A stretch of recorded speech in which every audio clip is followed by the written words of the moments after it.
বাসার বা আপনার তো এই এলাকার মধ্যে এক নাম্বার ধনী, আমাদের পোলাবান খেলাবে তাই কিছু চাঁদা দিতে হবে। আরে চাঁদা তো আমি দেই না। কিসের চাঁদা? আমার চাঁদা দেওয়ার কোনো নিয়ম নাই। আমার 100 বিঘা জমিন, তোমার যখন চাঁদা দেই তাহলে আমার পোলাপান কি খায়ে থাকবো?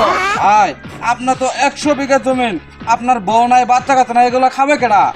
আমি মরার পরে তুমি আসি খাইও, তাও আমি 1 টাকাও চাঁদা দিব না, চাঁদা দিব না। ভাই আপনার চাঁদা দিলেন না, আপনার দেখানে আরে তুমি যাও যাও, চাঁদা দুমো আমি চাঁদা।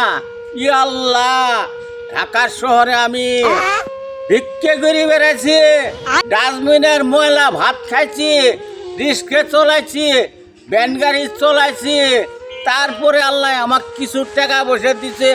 100 বিঘা জমিন করছি, ঢাকা শহরে গাড়ি বাড়ি করছি।